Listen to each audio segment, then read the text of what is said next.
En tant que médecin, j'ai été choquée de découvrir qu'une routine matinale apparemment inoffensive détruisait silencieusement la capacité des patients de plus de 65 ans à faire face au veuvage. Ce qui m'a le plus choqué, c'est de constater à quel point un geste aussi courant, presque automatique au réveil, peut transformer un désir naturel en une douleur paralysante qui dure des années. Au cours des décennies passées à accompagner des personnes en deuil, j'ai toujours été intriguée par la raison pour laquelle certaines veuves et certains veufs parviennent à trouver de petits moments de paix malgré leur chagrin, tandis que d'autres restent prisonniers d'une souffrance qui semble s'intensifier avec le temps. La réponse m'est venue de manière inattendue, d'une patiente de 72 ans qui avait perdu son mari il y a 3 ans. Il est arrivé au bureau avec un poids visible sur les épaules. Ses yeux, autrefois brillants d'après les photos qu'il m'a montrées, reflétaient maintenant un vide qui semblait absorber toute la lumière environnante. Au cours de notre conversation, il a mentionné quelque chose qui m'a fait remettre en question tout ce que je croyais savoir sur le processus de deuil chez les personnes âgées. Cette femme, appelons-la Maria, m'a raconté en détail ces matins. Comment elle se réveillait toujours à la même heure que du vivant de son mari, comment elle pensait toujours à lui en premier. Et puis, elle m'a confié quelque chose qui a complètement transformé ma compréhension de la douleur du veuvage, une habitude matinale qu'elle avait scrupuleusement conservée depuis les funérailles. Ce que j'ai découvert à ce moment-là m'a fait complètement repenser mon approche du deuil.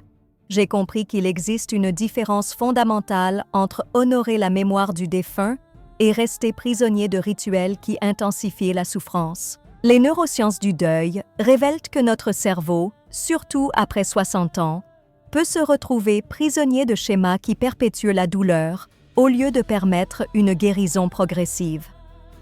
Des études sur le vieillissement émotionnel montrent que la première heure après le réveil est cruciale pour déterminer notre état émotionnel tout au long de la journée. Pour les personnes en deuil, cette fenêtre temporelle peut devenir un piège qui renforce quotidiennement le sentiment de perte, transformant le désir naturel en souffrance chronique, nous privant de la possibilité de jours meilleurs. Si vous avez perdu votre partenaire de vie et que vous sentez que le matin est le moment le plus difficile de votre journée, si lorsque vous ouvrez les yeux, la première sensation est un vide dans votre poitrine, si vous maintenez les rituels matinaux que vous faisiez avec votre partenaire et qu'il ne vous apporte désormais que de la douleur, vous devez savoir que cette attitude spécifique peut prolonger inutilement votre souffrance. Écrivez « oui » maintenant, si vous reconnaissez cette douleur dans votre vie, si vos matins commencent avec une oppression dans votre cœur qui ne semble jamais disparaître, si vous avez l'impression d'honorer la mémoire de votre bien-aimé, mais en même temps de vous noyer dans la tristesse chaque jour. Maria est venue me voir 3 ans après la perte de João, son mari depuis 45 ans. Elle m'a raconté que, pendant les premiers mois suivant les funérailles, ses amis et sa famille l'avaient entourée d'amour, mais qu'avec le temps, les visites avaient diminué et qu'elle s'était retrouvée complètement seule face à son chagrin. Ce qui m'a le plus frappée, c'est la façon dont elle décrivait ses matins. Chaque jour, Maria se réveillait à 6 heures du matin, exactement à la même heure du vivant de João. Elle commençait par regarder du côté du lit où il dormait habituellement. Puis, elle allait à la cuisine et préparait du café pour 2. Comme elle le faisait depuis des décennies, elle posa 2 tasses sur la table, 2 cuillères et 2 tranches de pain dans le grille-pain. Pendant 20 minutes, elle resta assise à table, les yeux fixés sur la chaise vide où João se trouvait. Elle but son café en silence, laissant la seconde tasse intacte jusqu'à ce qu'elle soit complètement refroidie. Ce n'est qu'alors qu'elle rangea tout, jeta le café qu'elle avait préparé et reprit sa journée, déjà lourdement chargée. Maria croyait sincèrement honorer la mémoire de son mari. Pour elle, maintenir cette routine était une façon de le maintenir en vie, de montrer que leur amour ne s'était pas éteint avec sa mort. Elle m'a confié que si elle modifiait quoi que ce soit à ce rituel matinal, elle avait le sentiment de trahir João, de l'oublier ou de minimiser l'importance de leur expérience commune. Ce que Maria ne réalisait pas, c'est que cette attitude matinale programmait son cerveau pour revivre la perte chaque jour. Chaque matin, en préparant ce café qu'elle refusait de boire, en fixant cette chaise vide, en attendant une conversation qui ne reviendrait jamais, elle renforçait neuronalement l'absence au lieu de célébrer la présence de João dans sa vie. Durant notre conversation, je voyais ses yeux se remplir de larmes à chaque fois que j'évoquais ce moment matinal. Sa respiration s'accélérait, ses épaules se voûtaient, comme si le poids du désir était devenu physiquement insupportable. Il était clair que ces 20 minutes quotidiennes passées à contempler l'absence se transformaient en 20 minutes d'autotorture émotionnelle. Les neurosciences nous apprennent que la répétition quotidienne des actions associées à la perte peut maintenir le cerveau englué dans un deuil aigu, entravant le processus naturel d'adaptation qui nous permet de gérer le désir de manière plus saine. Maria, sans le savoir, choisissait de revivre chaque jour le moment le plus douloureux de la perte, au lieu de créer un espace pour des souvenirs qui apportent la paix. Quand j'ai commencé à lui expliquer comment cette routine matinale intensifiait son chagrin, Maria a d'abord résisté. Comme beaucoup de personnes en deuil profond, elle s'était forgée une identité autour de la tristesse, comme si moins souffrir signifiait moins aimer.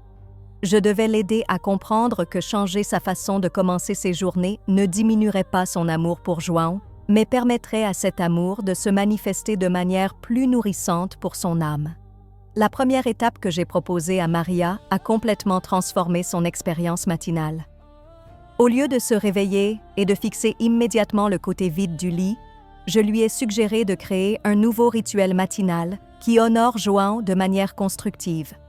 Cette technique s'appelle « discours de gratitude matinale » et fonctionne étonnamment bien pour les personnes en deuil. Maria commençait à se réveiller et, avant même d'ouvrir complètement les yeux, elle passait 5 minutes à discuter silencieusement avec João, mais elle se concentrait exclusivement sur la gratitude pour les moments précis qu'ils avaient partagés. Au lieu de pleurer son absence, elle remerciait pour un souvenir précis de ce jour-là ou de la semaine précédente. Ce pouvait être le goût du gâteau qu'il aimait et qu'il sentait en passant devant la boulangerie, ou une chanson à la radio qui les avait fait danser dans le salon des années auparavant. La différence neurologique entre se concentrer sur l'absence et se concentrer sur la gratitude pour les moments vécus est extraordinaire. Lorsque nous concentrons notre attention matinale sur des souvenirs précis emplis d'amour, notre cerveau produit naturellement des endorphines qui créent un sentiment de connexion aimante plutôt qu'un vide douloureux. Maria a découvert qu'elle pouvait ressentir la présence de João à travers des souvenirs heureux, plutôt qu'à travers son absence due à la contemplation de la perte. La deuxième transformation s'est produite avec le rituel du café. Au lieu de préparer 2 tasses et de se retrouver face à une chaise vide, Maria a appris la technique qu'elle a appelée « café mémoire vivante ».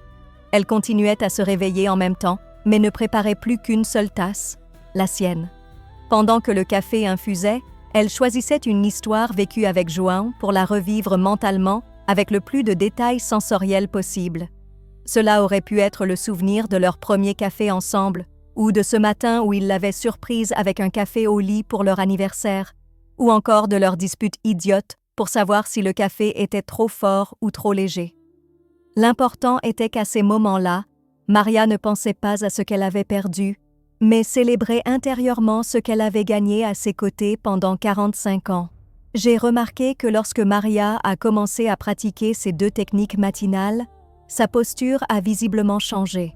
Ses épaules ne se voûtaient plus au réveil, sa respiration est devenue plus profonde et plus naturelle, et pour la première fois depuis 3 ans, elle pouvait sourire en parlant de João sans que les larmes ne lui montent aux yeux.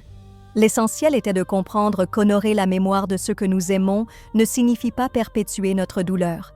Il s'agit de trouver des moyens de préserver l'essence de l'amour que nous avons partagé, de laisser cette énergie nous soutenir plutôt que de nous consumer. Maria a découvert qu'elle ressentait João plus présent lorsqu'elle se concentrait sur ce qu'il avait apporté à sa vie que sur ce qu'il lui avait enlevé. Ces techniques matinales ont créé une base émotionnelle complètement différente pour le reste de la journée de Maria. Au lieu de porter le poids de l'absence dès le début, elle commençait chaque journée avec la légèreté de doux souvenirs, ce qui a transformé non seulement ses matins, mais aussi sa relation au deuil. La troisième technique que j'ai présentée à Maria a révolutionné non seulement ses matins, mais aussi toute son expérience dans le foyer qu'elle partageait avec João depuis des décennies. J'appelle cette approche « déclencher la transformation de l'espace » et elle est particulièrement efficace pour les veuves qui se sentent prisonnières d'un environnement chargé de souvenirs douloureux. Maria m'a avoué qu'elle évitait certains coins de la maison car ils lui rappelaient intensément João. Le fauteuil où il regardait les informations était resté intact pendant 3 ans, ramassant la poussière tel un autel de tristesse. La table de la cuisine était devenue un champ de mines émotionnelles où chaque repas solitaire était un rappel brutal de sa solitude. Sa propre chambre était devenue un mausolée où elle pouvait à peine dormir. La technique consiste à redéfinir ces espaces, non pas en éliminant le souvenir de João, mais en y ajoutant de nouvelles couches de sens, incluant Maria elle-même comme protagoniste de sa vie actuelle. Nous avons commencé par le fauteuil. Au lieu de le laisser tel quel, Maria l'a transformé en coin lecture matinal. Elle y a ajouté une couverture offerte par sa fille, un coussin brodé qu'elle a confectionné elle-même, et a commencé à utiliser cet espace pour lire les lettres que João lui avait écrites au fil des ans. La transformation fut extraordinaire. Le fauteuil passa du symbole de l'absence à un espace de connexion intime avec les mots d'amour que João lui avait laissés. Maria découvrit des cartes d'anniversaire, des mots romantiques cachés dans des livres et même des listes de courses où il avait écrit « Je t'aime » à la fin. Lire ces mots sur le fauteuil, qui la faisait pleurer auparavant, la fit maintenant sourire, car elle ressentait pleinement l'amour de João, et non plus passivement son absence. À la table de la cuisine, nous avons mis en pratique la technique du « dîner avec un but ». Maria a cessé de manger sans réfléchir devant la télévision et a commencé à utiliser ses repas comme des moments de connexion consciente avec ses propres besoins. Elle a commencé à préparer des plats qu'elle aimait, mais qu'elle avait arrêtés parce qu'ils n'en valaient pas la peine pour une seule personne. Elle a disposé une jolie nappe, allumé une bougie et transformé chaque repas en un acte de bien-être que João approuverait sans aucun doute. La chambre a bénéficié d'une intervention des plus délicates. Maria a réorganisé les meubles de manière à ce que le lit ne soit plus centré dans l'espace vide laissé par João, mais positionné de manière à ce qu'il puisse voir par la fenêtre à son réveil. Elle a installé un petit autel de gratitude sur la commode, avec des photos d'eux souriants, des fleurs fraîches qu'elle changeait chaque semaine et un carnet où elle notait un événement positif de la journée. Les neurosciences nous enseignent qu'en modifiant consciemment les environnements qui déclenchent des réponses émotionnelles automatiques, nous permettons à notre cerveau de créer de nouvelles associations neuronales. Maria n'a pas retiré João de son environnement. Elle a intégré sa présence d'une manière qui ne l'a pas paralysé, mais plutôt inspiré à continuer à vivre pleinement. Ces transformations physiques ont engendré de profonds changements émotionnels. Maria a commencé à se sentir à nouveau propriétaire de sa maison, plutôt que simplement invitée dans un musée de souvenirs douloureux. Chaque espace redéfini est devenu une invitation à vivre le présent, tout en honorant le passé, sans s'y attacher. La 4e technique que j'ai partagée avec Maria a complètement transformé sa relation au monde extérieur. Pendant 3 ans, elle s'était progressivement isolée, refusant les invitations, évitant les lieux qu'elle fréquentait avec João et créant une bulle de solitude qui intensifiait son deuil. Je lui ai présenté le concept des départs significatifs, une approche qui permet aux personnes en deuil de renouer avec le monde sans avoir l'impression de trahir la mémoire de leur partenaire. Maria commença à choisir un endroit spécial pour elle et João chaque semaine, mais au lieu d'y aller pour pleurer, elle y allait avec une mission précise. Elle se rendait à la boulangerie où ils achetaient leur pain le dimanche matin et, au lieu de fixer avec nostalgie la table où ils étaient assis, elle achetait le pain préféré de João et l'apportait à un voisin âgé et malade. Elle transformait ainsi un lieu de nostalgie en un espace de générosité. Elle se rendit au parc où ils avaient l'habitude de se promener ensemble, mais cette fois, elle prit des graines de tournesol que João aimait planter dans le jardin et les sema dans les parterres qui en avaient besoin. Chaque graine plantée était une façon de perpétuer ce que João aimait faire, mais de manière active et constructive. Maria découvrit qu'elle ressentait sa présence bien plus intensément en honorant ses passions par des actes qu'en se contentant de pleurer son absence. La cinquième technique a peut-être été la plus transformatrice de toutes. Je l'appelle « lettres au cœur brisé », une pratique qui permet aux personnes en deuil de gérer des sentiments complexes sans être ancrées dans le passé. Maria a commencé à écrire à João une lettre chaque semaine, mais ce n'étaient pas des lettres de nostalgie ou de lamentation.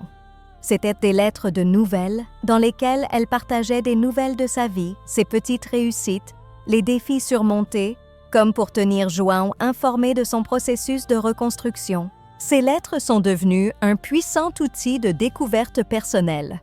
Maria prenait conscience de ses propres progrès en les écrivant, célébrait les petites victoires passées inaperçues auparavant et affrontait les difficultés de manière plus organisée. À la fin de chaque lettre, elle ajoutait toujours un remerciement spécifique pour ce que João lui avait appris ou laissé et qui l'avait aidé à ce moment précis. La dernière technique que j'ai introduite a révolutionné les nuits de Maria, devenu le moment le plus difficile de la journée. Nous avons mis en place le rituel du sommeil réparateur, où elle a remplacé son habitude de dormir blottie contre une photo de João par une pratique plus saine. Avant d'aller se coucher, Maria a commencé à prendre 3 respirations profondes, chacune dédiée à un aspect différent. La première pour remercier pour la journée écoulée, la deuxième pour envoyer de l'amour à João où qu'il soit, et la troisième pour se connecter à l'excitation d'une nouvelle journée pleine de possibilités. Après 6 mois de pratique de ces techniques, Maria était complètement transformée. Ses matins commençaient par la gratitude plutôt que par le regret. Ses journées semblaient pleines de sens plutôt que vides, et ses nuits se terminaient dans la paix plutôt que dans le désespoir. Elle n'avait pas oublié João ni diminué son amour pour lui. Elle avait trouvé un moyen de l'honorer qui nourrissait son âme plutôt que de la consumer. Inscrivez-vous maintenant et sonnez la cloche, car ce qui vient ensuite pourrait sauver votre vie émotionnelle si vous êtes confronté à la douleur du veuvage après 60 ans. La transformation de Maria m'a conduit à une découverte encore plus profonde sur les neurosciences du veuvage chez les personnes de plus de 65 ans.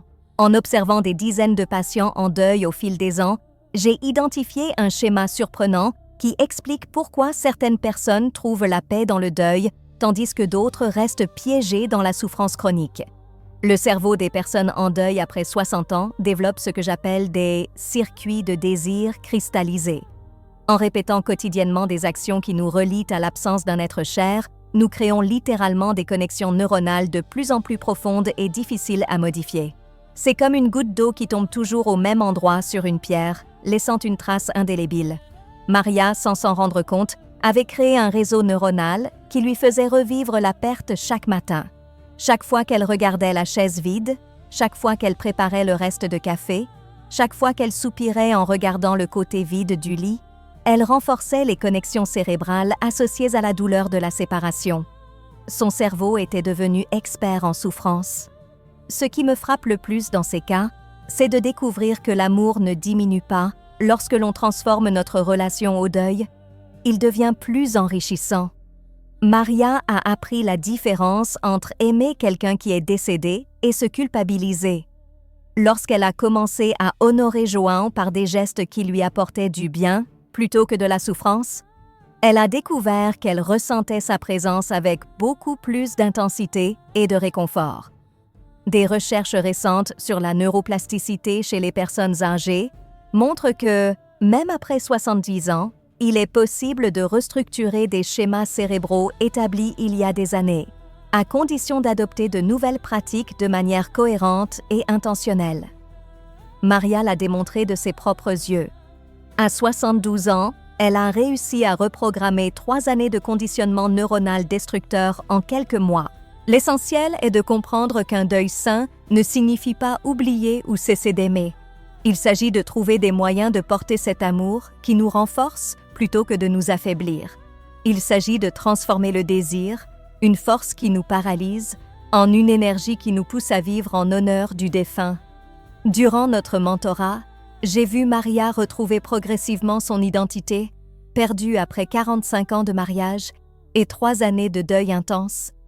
Elle a redécouvert ses goûts personnels, repris des loisirs qu'elle avait abandonnés Et, surtout, trouver des moyens d'être heureuse sans la présence physique de João. Aujourd'hui, 2 ans après notre première conversation, Maria regrette toujours João tous les jours. Mais ce désir s'est transformé en un doux sentiment qui la relie aux meilleurs moments qu'ils ont partagés, plutôt qu'en une douleur brûlante qui la déconnecte du présent. Partagez ceci maintenant avec quelqu'un qui a besoin de l'entendre aujourd'hui, car peut-être connaissez-vous quelqu'un qui souffre inutilement, participant à des rituels matinaux qui intensifient sa douleur plutôt que de la guérir.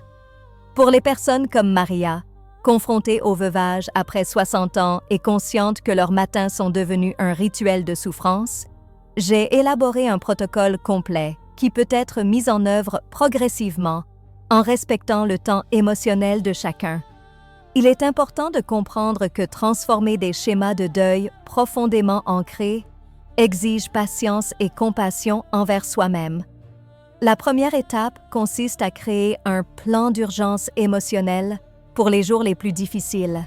Même après avoir mis en œuvre les techniques matinales, Maria devait encore faire face à des matins où la douleur de son absence était accablante. Pour ces moments-là, nous avons créé une séquence spécifique. Au lieu de céder complètement à son chagrin, elle appelait une amie qui avait perdu son mari des années auparavant et avait déjà trouvé la paix dans son chagrin, où elle quittait la maison pour se rendre à pied à l'église locale, où elle pouvait vivre son deuil dans un environnement accueillant. Le deuxième élément consiste à restructurer progressivement tous les rituels domestiques devenus déclencheurs de tristesse. Maria a cartographié tous les moments de la journée où son cœur souffrait de l'absence de João. Lorsqu'elle allait faire les courses et hésitait à lui acheter ses biscuits préférés, lorsqu'elle regardait la télévision et regardait machinalement de côté, attendant son commentaire, lorsqu'elle écoutait de la musique romantique et ressentait un vide dans l'estomac. Pour chaque situation identifiée, nous avons créé une réponse alternative qui honorait la mémoire sans perpétuer la souffrance. En faisant les courses, Maria a commencé à acheter les biscuits préférés de João et à les apporter à une maison de retraite proche, sachant qu'il serait heureux de nourrir d'autres personnes âgées. Devant la télévision, au lieu de regarder dans le vide, elle a commencé à commenter à voix haute, conservant son habitude de parler des émissions, mais s'adressant désormais directement à João dans sa tête. Le troisième élément crucial est d'établir une nouvelle routine de soins personnels, incluant des activités qui lui procurent un réel plaisir. Maria s'était complètement oubliée pendant ces années de deuil intense. Elle avait cessé de prendre soin de ses cheveux comme elle le souhaitait, abandonné la lecture, qui avait toujours été sa passion, et négligé les petits plaisirs comme un long bain ou une tasse de thé en fin d'après-midi. Retrouver ce sentiment d'être bienveillante n'a pas été facile pour Maria, qui s'est d'abord sentie coupable de connaître du plaisir sans João. Nous avons dû travailler ensemble pour comprendre que prendre soin d'elle était la meilleure façon d'honorer l'homme qui avait passé 45 ans à veiller sur son bien-être.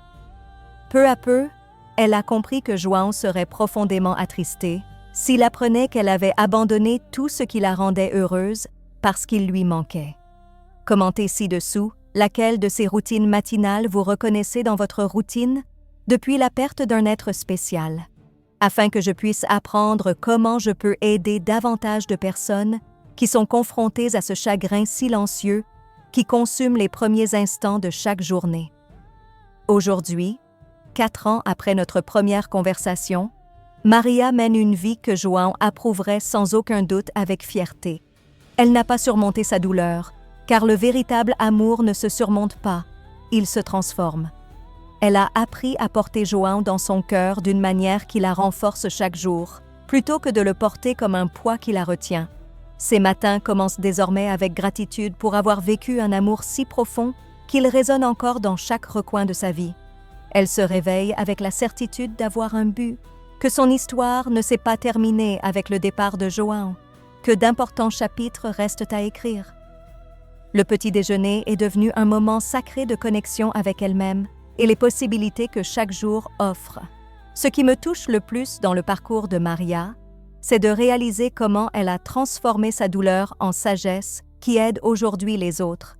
Elle s'est portée volontaire dans un groupe de soutien pour veuves où elle partage ses techniques matinales et aide celles qui débutent le processus qu'elle a traversé. Maria a découvert que son expérience du deuil, aussi douloureuse soit-elle, lui a donné une capacité unique à accueillir et à guider d'autres cœurs blessés. Si vous vous reconnaissez dans l'histoire de Maria, si vos matins ont été un tourment quotidien de nostalgie qui semble interminable, sachez que votre douleur est légitime et compréhensible, mais qu'elle ne doit pas durer éternellement. Il y a une différence entre honorer le défunt et rester prisonnier de rituels qui perpétuent des souffrances inutiles. La transformation ne se fait pas du jour au lendemain, et même après avoir mis en œuvre ces techniques, vous aurez des matins difficiles. L'important est de comprendre que chaque petit changement dans votre façon de commencer la journée est un acte de courage et d'amour-propre. Chaque matin, en choisissant de vous concentrer sur la gratitude plutôt que sur l'absence, vous créez un espace pour que l'amour continue de s'infiltrer dans votre vie de manière enrichissante. Votre proche ne voudrait pas savoir que vous vous torturez quotidiennement au nom de l'amour que vous avez partagé. Cet amour était un don qui devrait être honoré par une vie pleine de sens, et non par des souffrances qui ne mènent nulle part. Vous méritez des matins remplis d'espoir, et cela n'enlève rien à l'amour que vous ressentez pour celui qui est parti. Le veuvage après 60 ans n'est pas la fin de votre histoire, c'est le début d'un chapitre différent, un chapitre qui peut être écrit avec sagesse, gratitude et la certitude que le véritable amour ne meurt jamais. Il se transforme seulement en forme de présence plus subtile et éternelle.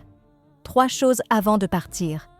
Premièrement, si cette vidéo vous a touché et que vous reconnaissez la nécessité de transformer vos matins, merci de la liker. Deuxièmement, abonnez-vous. Chaque semaine, je partage des conseils pratiques pour trouver la paix dans le deuil après 60 ans. Troisièmement, regardez la vidéo suivante qui apparaît à l'écran, où je révèle la plus grosse erreur que commettent les personnes en deuil lorsqu'elles tentent d'être fortes devant leur famille.